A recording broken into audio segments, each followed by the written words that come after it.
Welcome to the Madness4life News Podcasting Network with your host, Matt Maldonado.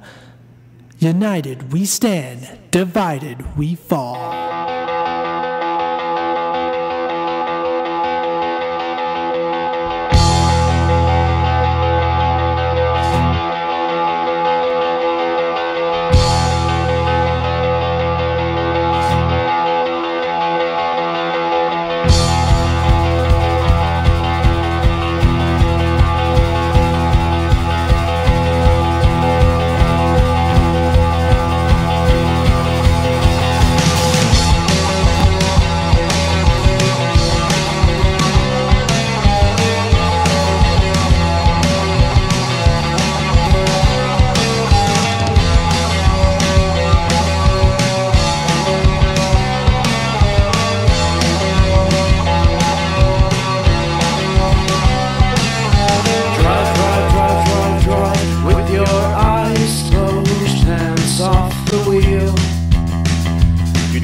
Turn down the side street where the madness disappears. Chaotic pressure builds up in the atmosphere.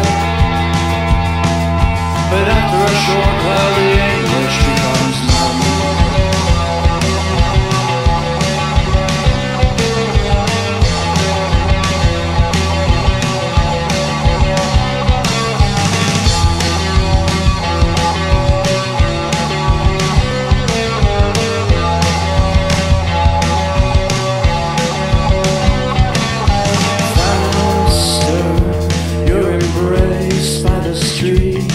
It's a lifestyle.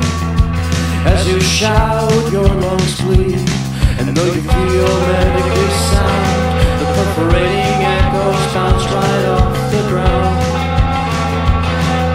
But after a short while, the anguish becomes numb.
Welcome, ladies and gentlemen. My name is Matt Maldonado here in FEMA Region 9 in Las Vegas, Nevada. This is podcast number 12 on July 1st, 2012, the Sunday edition. And what you just heard is Close to Modern's Stay Once Again. You can follow them on their website at closetomodernmusic.com, as well as Facebook, Twitter, YouTube, Reverb Nation, and many others, and I'm going to post the links below. And today I'm going to be talking about Obama directs FEMA to aid recovery in states hit by several storms. Supreme Court forces U.S. to take a giant step toward a totalitarian socialist government. That was by Charlie Daniels. As well as report Russia involved in downing of Turkish jet to start another war with Syria. And last but not least, report Al-qaida planning to crash U.S. airlines during London Olympics. This is probably another false flag attack scenario, so then they can take more of the London's rights away again. Or blaming it on the truth movement, or blaming it on whoever. Or it could be just false rumors. But let me get into this one. Obama directs FEMA to aid recovery in states hit by several storms. This is by The Hill. InfoWars picked it up. Let me go to the full article, actually, at The Hill. President Barack Obama on Saturday spoke with governors from 4 states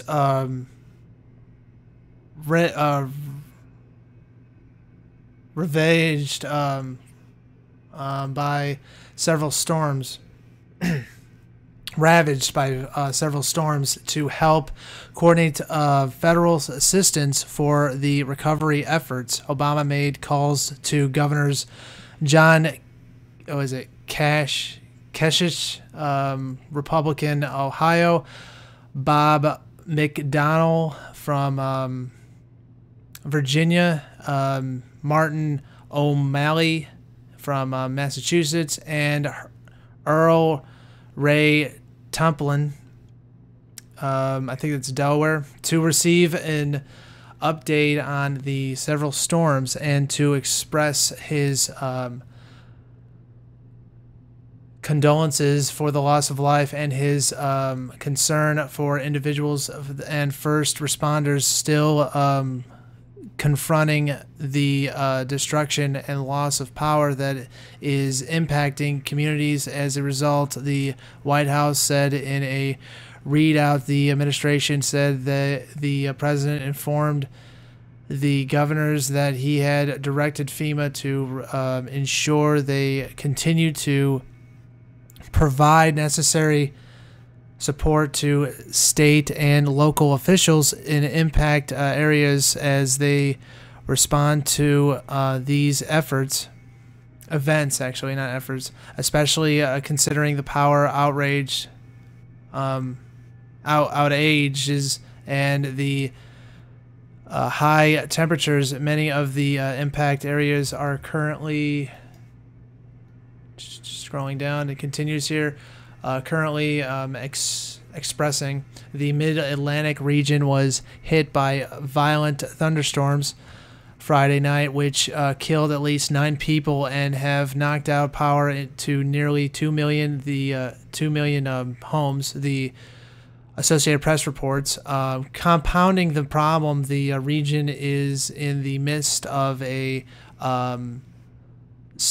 stoving heat wave, with temperatures in Washington, D.C. reaching a record high of 104 degrees on Friday. And oh my goodness, that's when Al Gore is going to go, oh, you see, it's way too hot and you have to give me more money. It's the global warming, give me money. No, you idiot. This stuff happens, you know. That's why the high and low temperatures thing come into place, you know, that so-called theory that CO2 levels raise in lower temperatures. It's lunacy. It's the high and low temperatures from precipitation of the water, or either the as well as the excess of the earth and the sun. The sun is what controls the temperature. But hey, that's okay.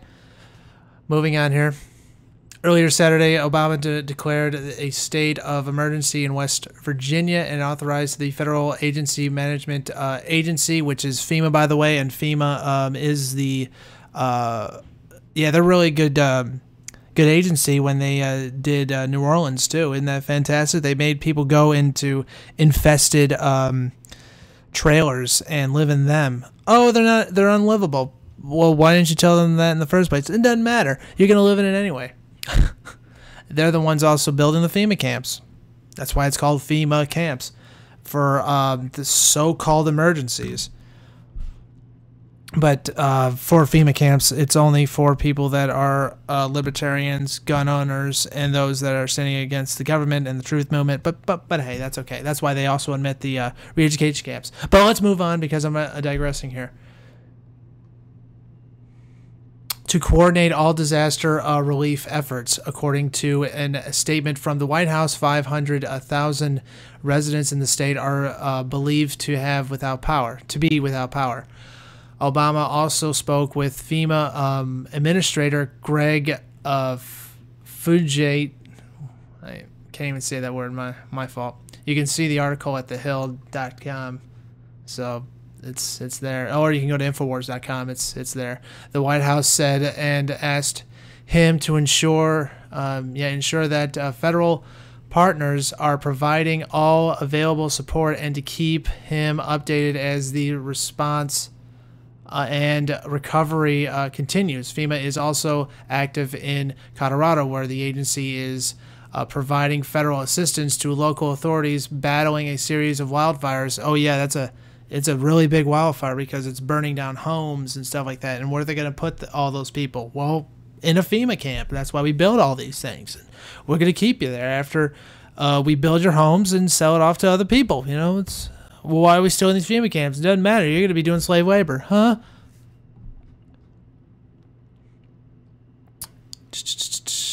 Battling a series of wildfires which have raged for over a week and forced over 30,000 to be vacated.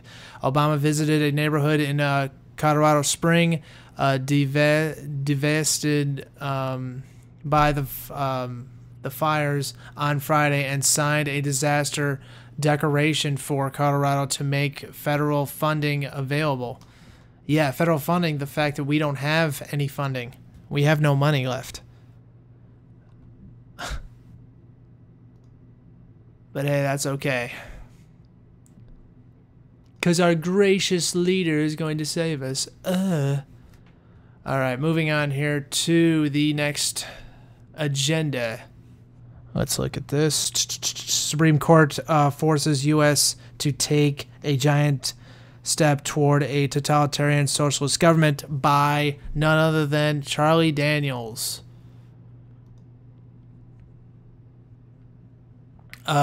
CNS News, which I'll go to the link here, full article. Alright, this is from cnsnews.com, Charlie Daniels. This is by Charlie, you know, the famous fiddle player and singer. The United States of America took a giant step toward a totalitarian socialist government when the Supreme Court voted to uphold Obamacare, allowing the individual mandate for the government to force American citizens to buy health insurance whether they want to or not.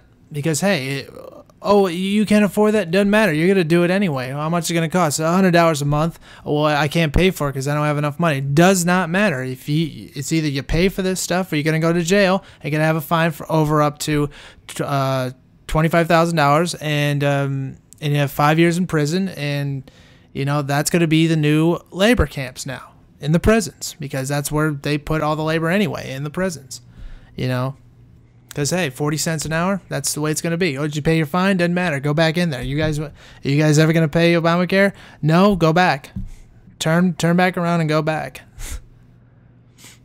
The Supreme Court should, continuing here, by the way, I was digressing. The Supreme Court should have their title changed to the Supreme Proliterator?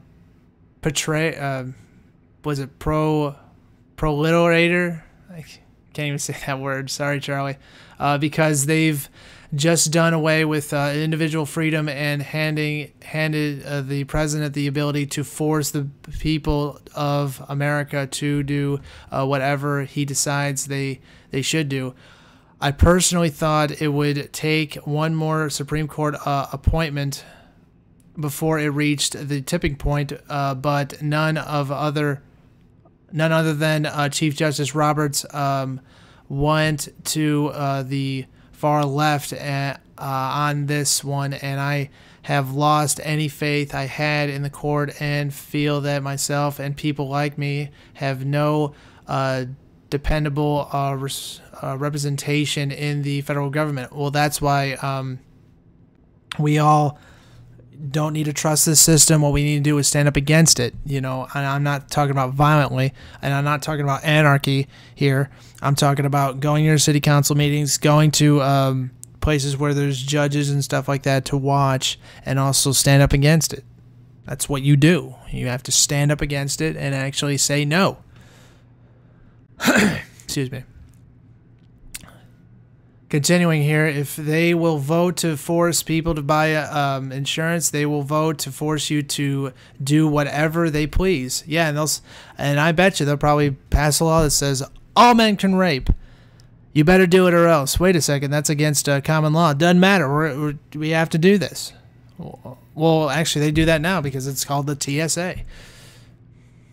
Anyway, regardless of how destructive it is to our democracy and our freedoms. Actually, we're not supposed to be in a democracy. We're supposed to be in a republic, which I will always tell people we're in a republic, not a democracy. A democracy brings in totalitarian, authoritarian systems to implode the country. It happens every single time in history. The Assyrians, the Egyptians, well, even though they weren't really a republic, it was actually the Greeks and the Romans. But anyway, let's go back to this. And there was other systems too that were a republic, but I forget, like an Alzheimer's patient. I'm losing myself here. Okay, I am continuing here. Sorry, I am bitterly disappointed in Chief Justice Roberts when he was appointed. I had hope for the court because I thought he was a strict constitutionalist. Haha, no, he wasn't. Of course not. Anybody that thinks they're responsible constitutionalists, it's kind of like an oxymoron for, like, you know what, we're going to actually put it in favor of it. Why is that? Because I've been threatened, and I'm not going to stand up for liberty and freedom, because when you get threatened, you know, you have to say they're not going to kill my family, so I'm not going to stand up to them, which is, of course, you don't want nothing to happen to your family, but when it comes to your country, I would always say, if you don't stand up for your constitution or for your country, then do you want your country to look like North Korea? Do you want your country to be like Liberia? Or Sierra Leone, where there's people like being cannibalized and having civil war at an utter constancy, having a diamond mine that they can't, like, diamond mine owners can't even afford bicycles to even go to work. They only get paid, like, what was it, like $2? And that's the next step for slave labor. But okay, let's bring it forth here. Constitution, who would toe the line, holding to the original intent of its framers, and there is no way on earth that they met for the federal government to force an individual to buy anything. The Constitution is all about individual rights. That's what it was meant to protect. Exactly. And in one fell swoop, the Supreme Court has swept aside one of the basic and most important individual rights. They may try to soft soap it by calling it a tax, but what it really amounts to is the federal government imposing its will on the American public, and sets a precedent for things we don't even want to think about. And why didn't the court visit the other 2,700 pages of this bill that the Congress didn't even read before they voted it into law? Which is very true. They didn't allow no one reading it. They just said, okay, with like I said before, like with Nancy Pelosi with that gavel, with that demonic smile, like and hitting the gavel down, because hey, they want this country to implode, and what better way to implode it by socialist healthcare? The parts about enforcement, the dissent decide who lives and who dies. The death panels about creating new auto crises, and the internal revenue services role. Is that all constitutional? Nope. What about its effort on small businesses who are required to provide insurance for their employees, even though they can't really afford it? if they have over 50 employees. One effect will be that they will not hire new employees and probably get rid of some they already have if it puts them over the limit, and this will further add to the unemployment numbers. You know, this is also going to implode the film industry because they have more than 50 employees. They have at least hundreds of employees working for them. You know, grips, even the unions. The unions will implode because of this, even though the unions already have insurance that has to pay for it, even though the health insurance that they have doesn't really pay for anything. But hey, that's okay. And this is even further making people, making the insurance companies not pay because they're the ones that wrote this stinking thing. And if you think that Mitt Romney is going to save you, I have a bridge, I'm going to sell you.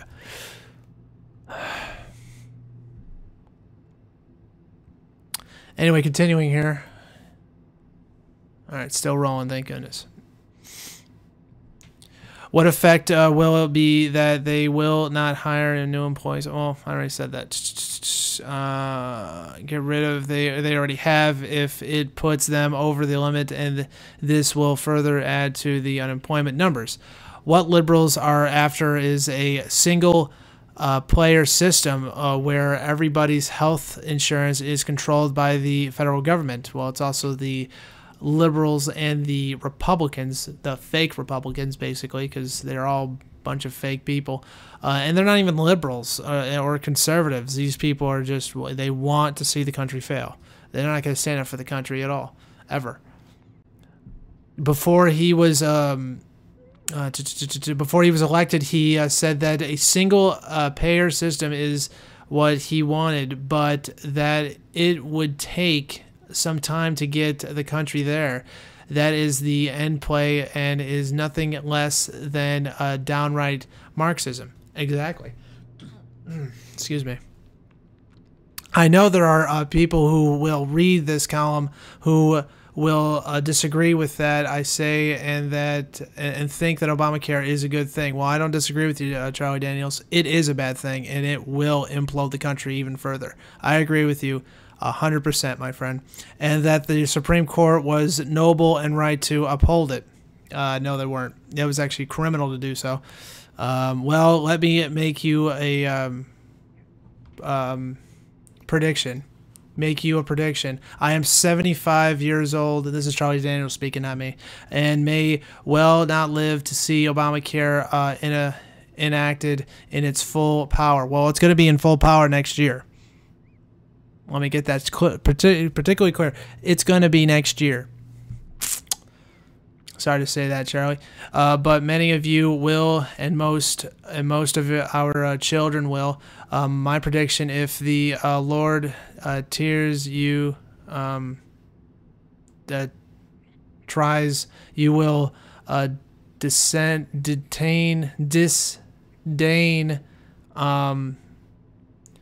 Obamacare and everybody who voted for it. What do you think? Pray for our troops and our country. God bless America. Charlie Daniels. That's a very good column, Charlie, and I hope we don't see it. I really hope I'm wrong. I really hope that Alex Jones is wrong. I really hope that our country can go back. But if everybody thinks that anarchy is going to work and the socialist system is going to work, I'll be the Ron Paul type and walk away. I had enough. Enough is enough. And also stand up to the end. That's the way you're supposed to do it. Stand up to the end. All right, going to the next one. Report: Russia involved in downing of Turkish jet. Well, we heard about this before, I think last week or a couple days ago, about the Turkish plane getting hit by Syrian forces. Even though they went into their land non-detected and with no permission, actually. They went in there for an act of war, and you're not supposed to do that, so they got shot down. But now it says Russia is involved. Is that true? I don't know. This is from the ynet.com. Let's go to that article. Infowars.com picked it up. Let's go to it. This is ynetnews.com. World News report: Russia involved in downing of Turkish jet. Diplomatic sources say Russia techniques at Syria's missile battery control centers played key role in inception and shooting down a Turkish of Turkey's F-4E Phantom II. Russia techniques played a key part in the interception and shooting down of a Turkish warplane by Syria's anti-aircraft defenses 10 days ago. So I guess I was a little right. Britain's Sunday Times reported Sunday diplomatic sources in the Middle East told the paper that destroying the F-4E Phantom II was a split-second decision intended as a warning to NATO to stay out of Syria's civil war.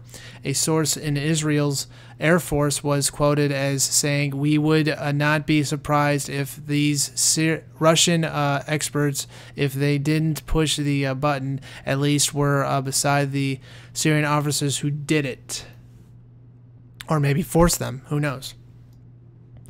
Continuing here, trying to finish up here. I'm probably going to do this podcast for 45 minutes, so I have to do this quick. The downing of the plane pushed Ankara closer to military intervention in Syria as Turkish troops and tanks were deployed near the border with Syria. I can't say it. Sorry. You can look up the article.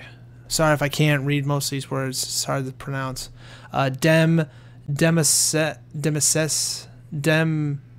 Damascus. There we go. Damascus. Hey, I got it right. Damascus responded by sending a 2-tank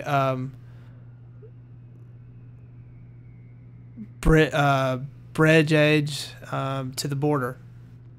A long-standing client of the old Soviet Union, Syria has acquired substantiated air defenses from Moscow over the past 4 decades and is seen as President Vladimir Putin's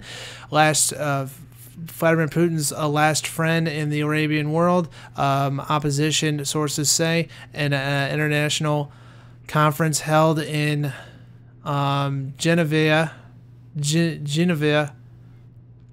Saturday accepted a UN brokered peace plan for Syria but saw Russia and China still supporting President Bashar Assad.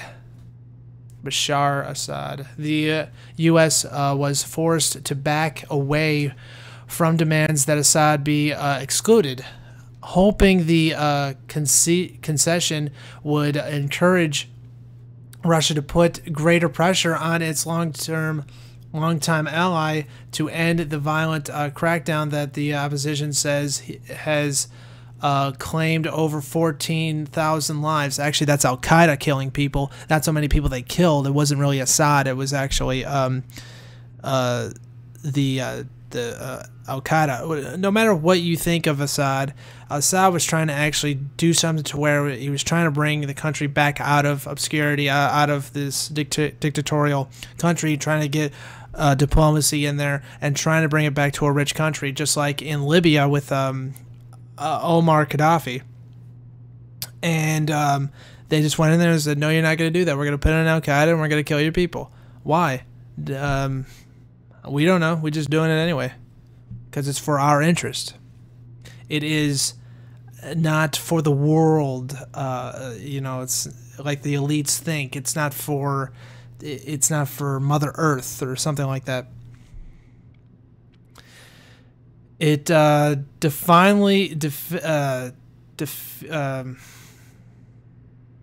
defendedly has Russia fingerprints on it. A diplomat told the Sunday Times he summarized the Russian message: Syria is not Libya, and any attempt to oppose a no-fly zone over Syria will face one of the most formidable Air Force defenses on Earth and will cost any attack dearly. Yeah, because Russia, it's a big force, a force of 20 million in reserves. I mean, it is huge. 3 years ago, Russia supplied Syria with the advanced was it Panzer S1? That's Panzer tanks. SA-22 Groundhog with Groundhog. It's Greyhound, Matt. Dum-dum. With 36 launchers, according to the report. Russia specialists are believed to have trained the Syrians, and diplomats say some are still stationed at the missile battery control centers. So hopefully Turkey won't attack Syria because of that, but they probably will anyway, because, hey, we want to bring in World War III and continue to implode the world, not only with the United States, but also Greece, Spain, Portugal, France, Germany, Britain, Ireland, and as well as Italy, and putting in place Goldman Sachs, as well as continuing bringing down Syria, putting Al-Qaida in place, putting Al-Qaida in place in Libya, putting Al-Qaida in place in Egypt, which they will do soon, putting Al-Qaida in place in Yemen, and they're probably going to attack Saudi Arabia, but who knows on that front? I don't know if... but this is the last one. Al-Qaida planning to crash U.S. airline during London Olympics. All right. Let's continue here. Let's hit the article. This is from the ynetnews.com. That is the wrong one. Why is it going to that? It's going to the Russian one. Well, I guess. Let's click this one. There it is. The Harseds.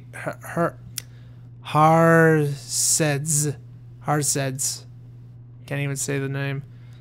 Sorry about that. It's on the website. It's HAARETZ.com. So that's the article. Report: Al-Qaida planning to crash U.S. airline during the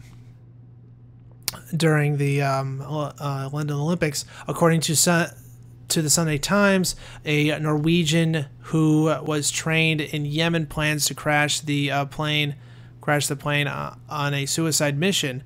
British authorities say there is a shortage of personnel to carry out proper security screenings.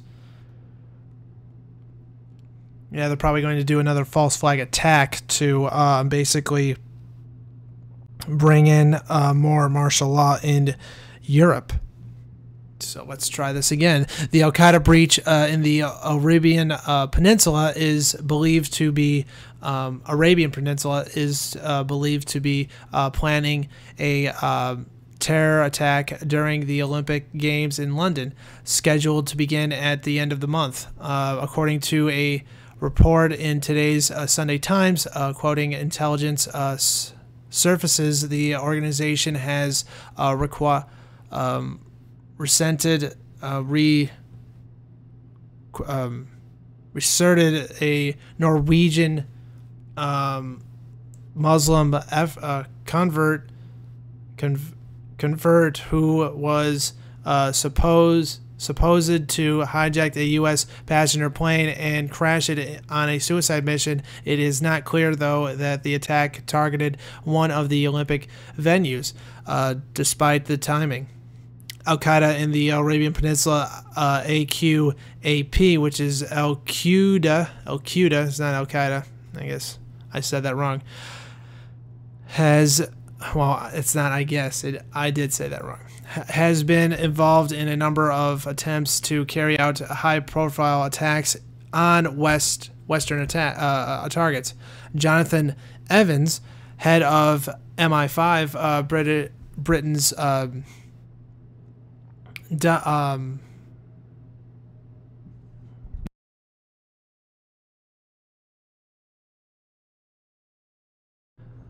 domestic security service, said in a rare public address last week that the games are not an easy target, and the fact that we have disrupted multiple terrorist plots here and abroad in recent years excuse me, determines distrates demon.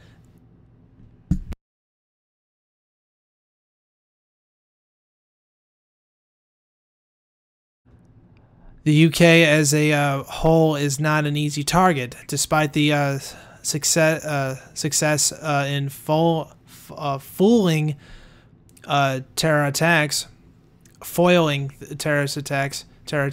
Evan warned that in back rooms and in cars on the streets of this country, there is no shortage of individuals talking about wanting to mount terrorist attacks here, and spoke of the threat of Western Muslim citizens who have been radicalized and trained in camps in countries such as Yemen and Sudan, training back to the West to carry out attacks, and working with MI6 and MI5 as well as the CIA.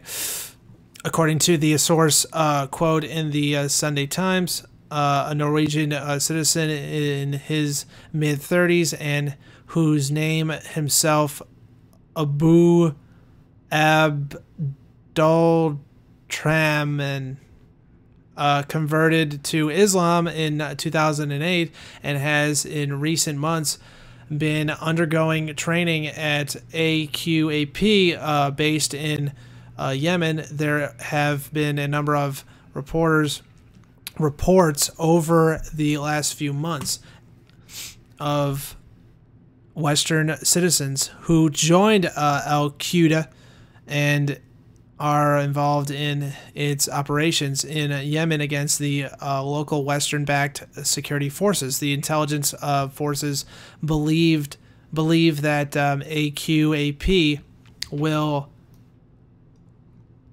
try and take advantage of the fact that the Norwegian has a clear criminal record and can travel throughout Europe with few restrictions. Around 600,000 people are expected to be accredited to the Olympics, and millions of additional tourists are expected in London over the next month. British airports are suffering from a shortage of qualified passport officers, and authorities have expressed concern that the border control will be swamped over the Olympics, and many visitors will not be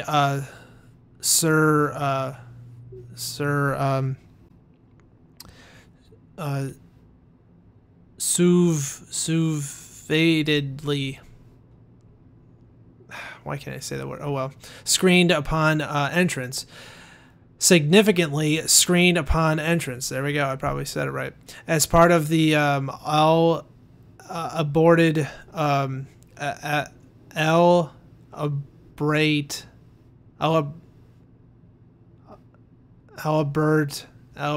whatever security step up for the Olympics, the airborne threat has also been taken into account.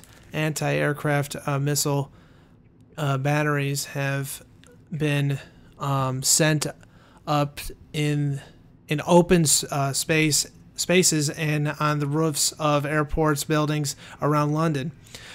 Torpedoes. Typhoon fighter jets have been stationed at North Holt Airfield near the capital, and snipers trained to shoot down light aircraft will operate from helicopters taking off and landing from a battleship on the, was it Thames? Prime Minister David Cameron will personally authorize shooting down a passenger plane believed to be on a suicide collision course. Yeah, probably when they're also landing. Oops, we got the wrong one. They were just landing.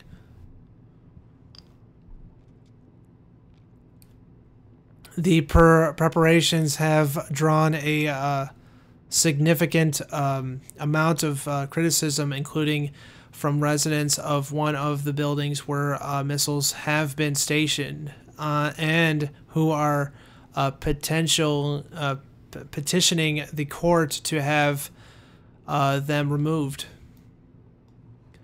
It's basically just like the NATO summit, where they were placing snipers all over the place. They were kicking people out. It was total bedlam in Chicago, just kicking people out in their apartments, saying they couldn't live there right now.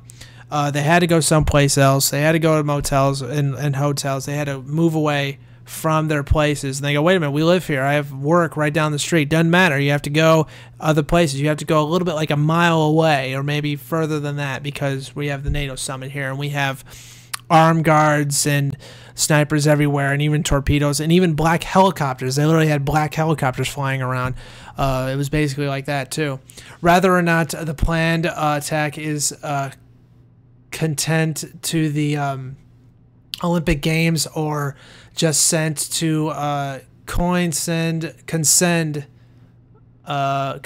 with them, it is reportedly scheduled to take place during a period when Western security service will be at their highest alert. The games are also going to take place at a time when chaos in Yemen is increasing, as is the uncertainty in Saudi Arabia and the breakdown of negotiations over Iran's nuclear program.